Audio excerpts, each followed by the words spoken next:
When most of us picture the founding fathers, we imagine towering figures cast in marble. George Washington, stoic and strong, guiding a nation through revolution. Thomas Jefferson, quill in hand, penning words about liberty that would echo for centuries. Benjamin Franklin, the wise old man with spectacles, charming Parisian salons, and experimenting with electricity. They're presented as flawless heroes, almost mythological in stature, men above ordinary human failings. But what if I told you that behind the powdered wigs and noble rhetoric was a world far darker, stranger, and often hypocritical? What if the same men who spoke so passionately about freedom were themselves bound by personal vices, secret deals, and troubling contradictions that history textbooks often brush aside? This isn't about tearing down their achievements. The United States would not exist without their vision and determination.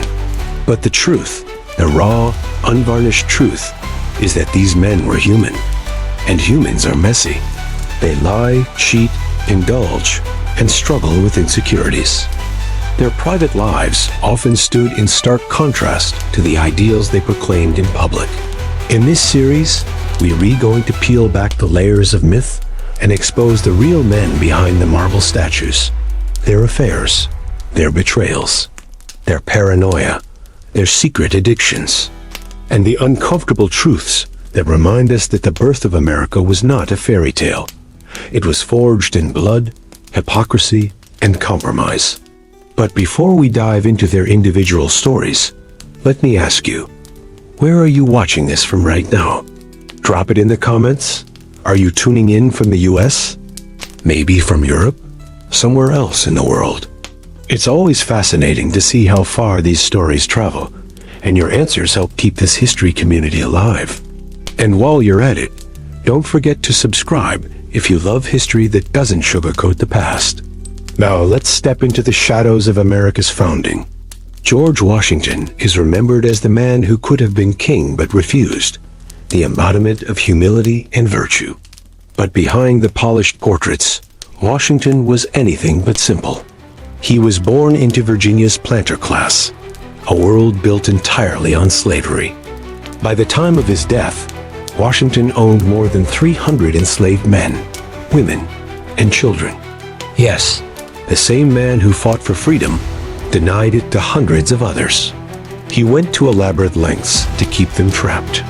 Washington even rotated his enslaved workers in and out of Philadelphia, where slavery was being challenged, to prevent them from legally claiming freedom. And then there's his ambition.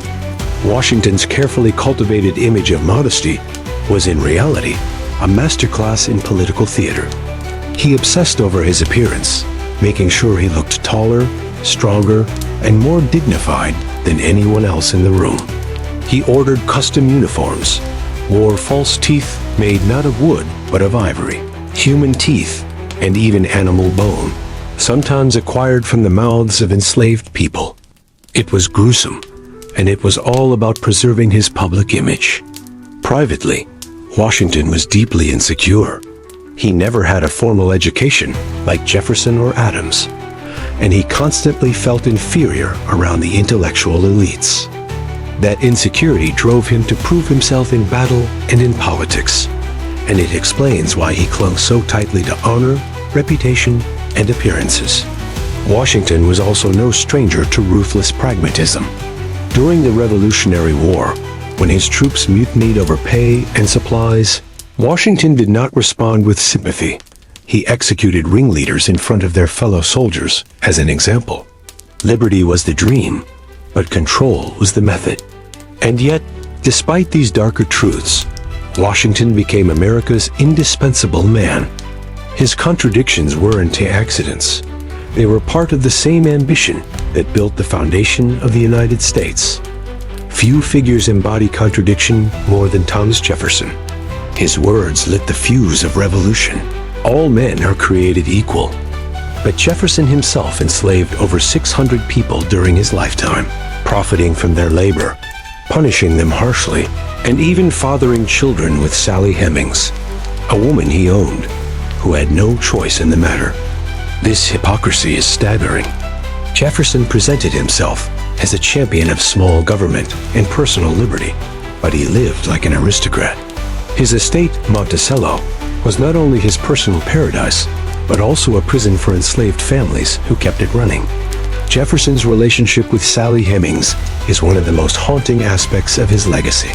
Hemings was just a teenager when Jefferson, in his 40s, began a relationship with her. Historians debate whether she had any agency at all, but let's be clear. As an enslaved woman, she could not legally consent. Jefferson fathered at least 6 of her children, 4 of whom survived into adulthood. He never freed Sally, but he did quietly allow some of her children to escape bondage later in life.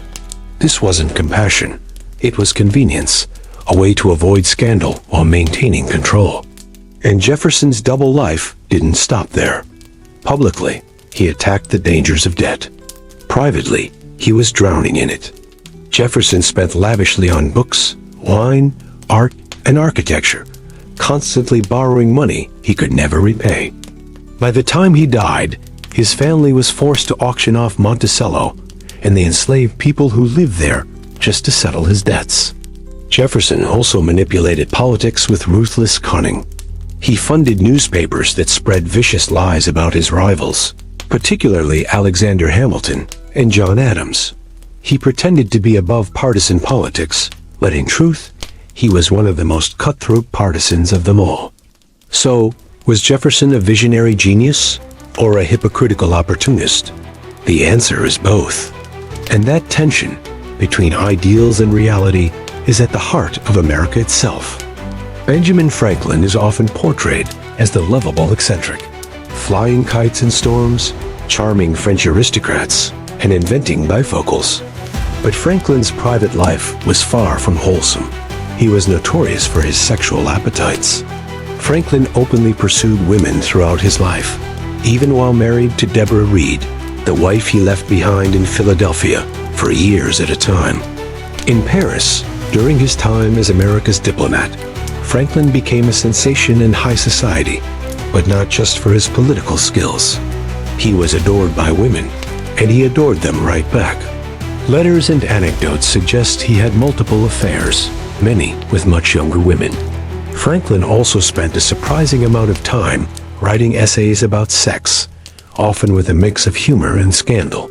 In one infamous letter, he advised a young man to pursue older women because they were more experienced, more discreet, and, in his words, all cats are gray in the dark. Hardly the kind of wisdom you'd expect from a man now memorialized on the $100 bill. Beyond his romantic escapades, Franklin was also obsessed with status. He cultivated an image of frugality and simplicity, the man of the people who wore plain clothes and rejected aristocratic airs. But this was a calculated performance. Franklin knew how powerful image could be, and he used it to win influence both in America and abroad. Franklin was also a slave owner early in his life, though he later became an outspoken abolitionist, even serving as president of an anti-slavery society. His wealth and comfort were initially built on the same system he would later denounce. That contradiction haunted his legacy, and it is a reminder that even the most forward-thinking of the founders were still bound by the prejudices and privileges of their time. Still, Franklin's brilliance can't be denied. He was a scientist, a diplomat, a writer, and a political operator. But like Washington and Jefferson, his personal flaws show us that genius and vice often coexist. By now, you might be wondering, why does this matter? Why not just focus on their achievements and leave the darker details buried? Because history is not about worship, it's about truth. The founding fathers were not saints.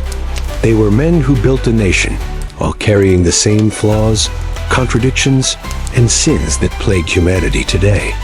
Their private lives reveal the uncomfortable reality that liberty for some was built on the backs of others. Washington's insecurities, Jefferson's hypocrisy, Franklin's indulgence. Each of these men shaped America not only through their brilliance, but also through their flaws. To understand the true story of America, we have to understand them, not as gods, but as humans. And this is just the beginning. In Part 2, we're going to go even deeper into the secret lives of the Founding Fathers, exposing scandals, betrayals, and hidden truths that textbooks never mention. We'll uncover John Adams' fiery temper, Alexander Hamilton's torrid affair, and the vicious rivalries that nearly tore the young nation apart. But before you move on, I've got a quick question for you. What time is it where you're re-watching this right now? Seriously, drop it in the comments. I love seeing how people all over the world tune into these stories at different times of day. And while you're there, hit that subscribe button so you don't miss Part 2. Trust me, you'll want to stick around. In Part 1, we peeled back the polished surface of Washington, Jefferson, and Franklin, exposing the contradictions and hypocrisies that history often hides. But the darker side of the Founding Fathers doesn't stop there. If anything, the next set of figures takes us deeper into the world of betrayal, unchecked ambition, and scandal that defined the birth of the United States. Because while the Revolution gave us stirring words about liberty and equality, the men behind them were often at war, not just with Britain, but with each other. Rivalries turned vicious, friendships collapsed into backstabbing, and the private choices of these men often shook the fragile young republic to its core. So let us continue our journey into the shadows of America's founding, this time through John Adams, Alexander Hamilton, Aaron Burr, and James Madison. Their secrets, their scandals, and the ways their flaws shaped the destiny of a nation. John Adams is remembered today as one of the intellectual architects of independence, a man who forcefully argued for breaking away from Britain when others hesitated. But behind that passionate patriotism was a man who struggled with insecurity, paranoia, and a temper that alienated nearly everyone around him. Adams was brilliant, there's no denying it, but he was also brutally blunt, often insulting colleagues and rivals in ways that destroyed alliances. Even his supporters admitted that Adams could be intolerably vain. Thomas Jefferson, once his friend and later his bitter rival, described Adams as having a mind so hot that it must constantly be in collision with others. His paranoia was legendary. Adams constantly believed he was the victim of plots by political enemies, foreign powers, even his own allies. This paranoia reached its peak during his presidency, when he signed the Alien and Sedition Acts into law in 1798. These laws made it a crime to criticize the government, effectively muzzling his opponents. For a man who had once fought for liberty, Adams seemed disturbingly comfortable crushing it when it suited him. And then there's his personal life. Adams had a complicated relationship with power. He was fiercely opposed to monarchy, yet as president, he often behaved with the pomp of a king. He insisted on being addressed with titles like His Excellency, and was deeply offended when others treated him as anything less than royalty. His marriage to Abigail Adams, while one of the most famous love stories in American history, also reveals his struggles with ego. The two shared genuine affection and intellectual respect, but Abigail often had to pull John back from his self-destructive impulses. She once wrote to him, warning, "You are not wise enough to govern yourself without a wife." Adams' presidency was a disaster. His inability to compromise, combined with his overbearing pride, cost him re-election. He left office bitter and humiliated, convinced he had been betrayed by friends and countrymen alike. But Adams' flaws also gave us one of the most remarkable stories in American history, his reconciliation with Jefferson. After years of hatred and silence, the two former friends began exchanging letters late in life, debating philosophy, politics, and memory. They died on the same day, July 4th, 1826, the 50th anniversary of the Declaration of Independence. A poetic end for two deeply flawed, deeply human men. If John Adams was undone by his temper, Alexander Hamilton was undone by his own recklessness. A brilliant writer, a financial mastermind, and one of Washington's closest allies, Hamilton shaped the very framework of America's economy. But he also became the first major political figure in U.S. history to be destroyed by a sex scandal. Hamilton's rise was meteoric. Born in the Caribbean under humble circumstances, some accounts suggest he may have even been born out of wedlock.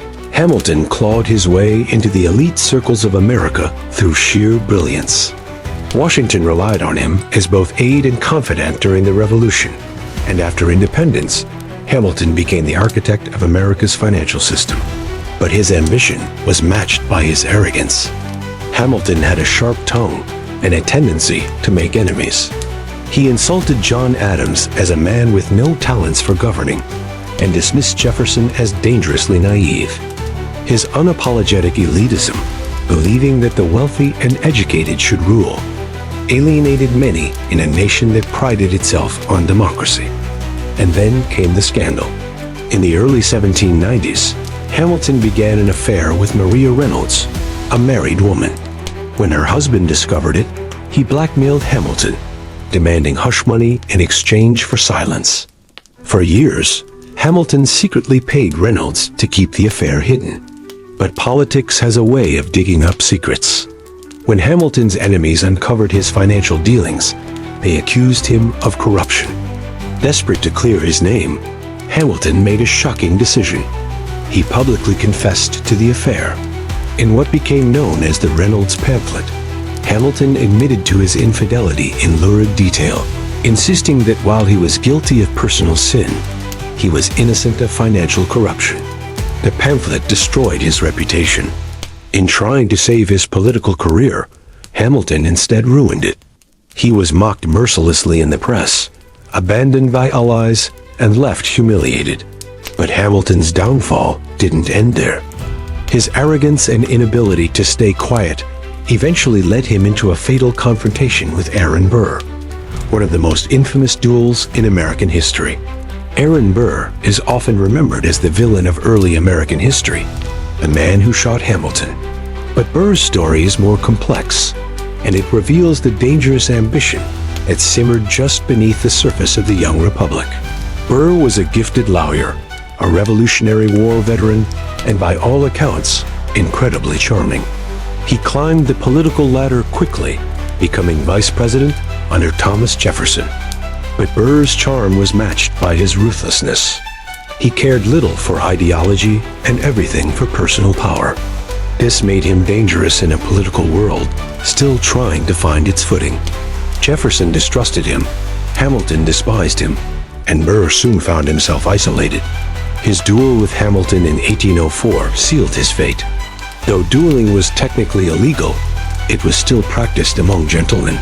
Hamilton, fatally arrogant to the end, accepted Burr's challenge. On the morning of July 11, 1804, the two men faced each other on the cliffs of Weehawken, New Jersey. Shots were fired. Hamilton fell. Burr's victory was his ruin. He became a political pariah, hunted by scandal, his career destroyed. But Burr's ambition didn't die with Hamilton. Instead, he turned west, hatching schemes that alarmed the entire nation. Some accused him of plotting to create his own empire in the American frontier, even conspiring with foreign powers. He was arrested for treason in 1807, though ultimately acquitted. Burr spent the rest of his life in obscurity, a shadow of the man he once was. His story is a chilling reminder that personal ambition, unchecked by principle, can threaten the very foundations of a republic. Compared to the towering figures of Washington and Jefferson, James Madison seems almost invisible. Small, sickly, and reserved, Madison doesn't fit the heroic mold. But don't let appearances fool you. Madison's intellect shaped the very framework of America. As the father of the Constitution, he was one of the most influential thinkers of his time. Yet Madison's private life was marked by struggles that reveal the fragility of even the greatest minds. He suffered from chronic illness throughout his life, seizures, weakness, and anxiety attacks that left him incapacitated for weeks at a time. Some historians believe he may have suffered from epilepsy or another neurological condition. These struggles gave Madison a deep awareness of human weakness, which shaped his political philosophy. He distrusted unchecked power, arguing that men were not angels and that government must be designed to control both rulers and the ruled. His contributions to the Federalist Papers laid the intellectual foundation for the Constitution, particularly the system of checks and balances. But Madison's contradictions run deep. Though he helped craft a system designed to protect liberty, he himself was a slave owner. He wrestled privately with the morality of slavery, but unlike Franklin, he never took a strong stand against it. His personal comfort came at the expense of the very ideals he enshrined in America's founding document. Madison's marriage to Dolly Madison also offers a glimpse into his private life. Dolly was the opposite of James, vivacious, social, and outgoing. Together, they became Washington's ultimate power couple, with Dolly serving as the nation's unofficial hostess and shaping the role of First Lady. But even here, Madison's dependence is clear. Dolly carried much of the social weight that James could not. Madison's story reminds us that even the quiet figures of history, often overlooked, carried their own private battles and contradictions. Taken together, the stories of Adams, Hamilton, Burr, and Madison reveal a truth often buried beneath patriotic myth. America was born not just of unity, but of bitter rivalries and personal betrayals. Adams' paranoia nearly crushed free speech. Hamilton's recklessness led to scandal and death. Burr's ambition turned him into a national villain. Madison's brilliance was shadowed by frailty and moral compromise. These weren't just personal dramas. They shaped the course of American history. The Alien and Sedition Acts, the duel at Weehawken, the debates over the Constitution, each was born from the flaws of the men who made them. And yet, out of this chaos, the United States survived. Perhaps that's the greatest lesson of all, that even in the hands of flawed men, the experiment of democracy endured. But the story isn't over. In Part 3, we'll explore the final layer of the Founding Fathers' secret lives, from the hidden alcoholism of some leaders to the secret correspondences and betrayals that never made it into textbooks, to the way their legacies were carefully rewritten to hide their darker truths. The final act will leave you questioning everything you thought you knew about America's origins. We've explored the fiery tempers, scandals, and rivalries of America's founding fathers. But the final act of this story goes even deeper. Because their private lives weren't just marked by ambition and betrayal, they were also filled with hidden vices, carefully buried secrets, and reputations manufactured to mask uncomfortable truths. The image of the noble, flawless founder was not an accident. It was the product of deliberate myth-making, both by the men themselves and by the generations that followed. What we remember today is often less history than it is legend. So in this final part, we uncover the hidden addictions, secret correspondences, and calculated erasures that turn deeply flawed individuals into timeless symbols of American virtue. It's no secret that alcohol played a massive role in colonial American life. But what might surprise you is just how much the Founding Fathers drank, and how this often slipped into dangerous excess. In the 18th century, alcohol wasn't just a social pastime. It was part of daily survival. Water was often unsafe, and beer, cider, or rum were seen as healthier alternatives. Taverns became the nerve centers of political debate, strategy, and even rebellion. But the drinking culture of the time was staggering. At George Washington's 1787 farewell party for his troops, records show that 55 guests consumed 54 bottles of Madeira wine, 60 bottles of claret, 22 bottles of porter, 12 of beer, 8 of hard cider, 8 of whiskey, and 7 bowls of punch. That's over 400 drinks for fewer than 60 men in one sitting. Washington himself ran one of the largest whiskey distilleries in the country after leaving the presidency. Thomas Jefferson filled Monticello's cellars with imported French wines. Benjamin Franklin, despite his later reputation for moderation, wrote extensively about different kinds of drink and often enjoyed them enthusiastically. Some historians argue that excessive drinking contributed to the health problems of several founders. Gouverneur Morris, who literally helped draft the Constitution, was infamous for his heavy drinking and womanizing, which worsened his health in later years. These weren't isolated cases. They reflected a culture where alcohol wasn't just tolerated but celebrated. And yet, later generations would strip this reality away, painting the founders as sober, disciplined, almost saint-like figures. Beyond public debates and official records, the founders also maintained private correspondences that reveal sides of them rarely discussed in classrooms. Take Jefferson and Madison.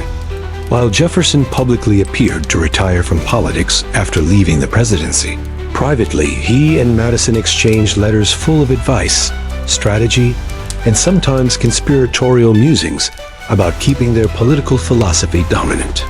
Jefferson's public image of the Sage of Monticello allied his continued behind-the-scenes influence. Then there's Alexander Hamilton. His infamous Reynolds pamphlet wasn't his only secret writing. Some scholars suggest that Hamilton ghost-wrote attacks on rivals under pseudonyms, stoking division while shielding his identity. His pen was both his greatest weapon and his most dangerous liability. Even George Washington, often remembered as above politics, wrote private letters revealing deep frustrations, fears, and even manipulations. In one case, he deliberately staged his resignation from the military in a way designed to elevate his reputation as a man uninterested in power, a calculated move that made him even more beloved. And of course, there are the correspondences that never survived. Dolly Madison famously saved important papers when the British burned Washington in 1814, but countless other letters and diaries were lost, some accidentally, others deliberately destroyed to protect reputations. How many scandals were erased with ink and fire? We will never know.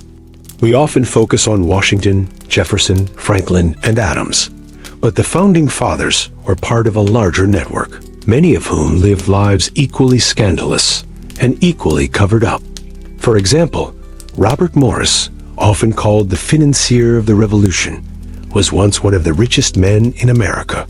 But through reckless speculation and risky land deals, he lost everything and ended up in debtor's prison. His downfall was so humiliating that later histories barely mention him. Then there's Charles Carroll of Carrollton, the only Catholic signer of the Declaration of Independence. Carroll lived a life of enormous wealth, but faced constant suspicion because of his faith in a Protestant-dominated country. His struggles highlight how religious prejudice shaped the early republic, a fact often erased from celebratory narratives. Even Gouverneur Morris, mentioned earlier for his indulgence, lived a life full of scandalous affairs. Despite his brilliance, his reputation was tarnished by whispers of libertine behavior, something that early historians chose to ignore in order to preserve the dignity of the framers. Here lies perhaps the greatest secret of all. The Founding Fathers didn't become legends by accident. Their legacies were carefully curated, polished, and mythologized by later generations. Take George Washington. Early biographies transformed him into a near saint, inventing stories like the cherry tree myth, a tale of perfect honesty that never actually happened. The goal was clear. America needed a flawless hero to unite around, and Washington became that figure. Jefferson's darker contradictions, his debts, his slaves, his relationship with Sally Hemings, were downplayed or denied for nearly 2 centuries. It wasn't until modern DNA evidence confirmed his descendants with Hemings that the truth was widely acknowledged. Benjamin Franklin's bawdier writings and scandalous Parisian escapades were scrubbed from most early histories, replaced with the image of a kindly inventor flying a kite. Even John Adams, whose paranoia nearly derailed the Republic, was later remembered more for his statesmanship than his authoritarian impulses. The result is that the Founding Fathers became more than men. They became symbols. But symbols are not the same as truth. The real men were far more human. Brilliant yet deeply flawed. Visionary yet compromised. principled yet hypocritical. Why does this matter? Because the myths we tell about our origins shape the way we understand ourselves today. By turning the founders into untouchable heroes, we risk losing the lessons of their humanity. The fact that Washington worried about ambition, that Adams wrestled with insecurity, that Hamilton's recklessness destroyed him, that Jefferson's hypocrisy haunted him. These aren't flaws to be erased. They are warnings. They remind us that democracy is always fragile, always vulnerable to the weaknesses of its leaders. America was not built by gods, but by men.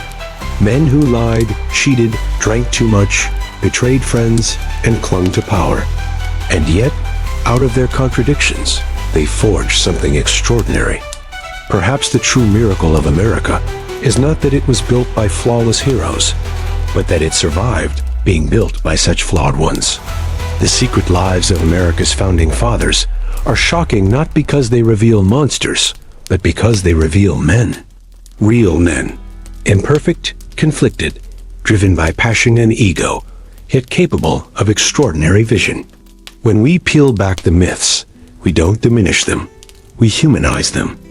We see their mistakes, their sins, their scandals, and we recognize that history is not the story of saints, but of people just like us. And maybe that's the most powerful legacy of all. If such flawed men could create a nation that endured for centuries, then perhaps the true strength of democracy is not in its leaders, but in the ability of a people to carry on despite their flaws. The founders lived double lives, public legends and private contradictions. And now, finally, we can see both.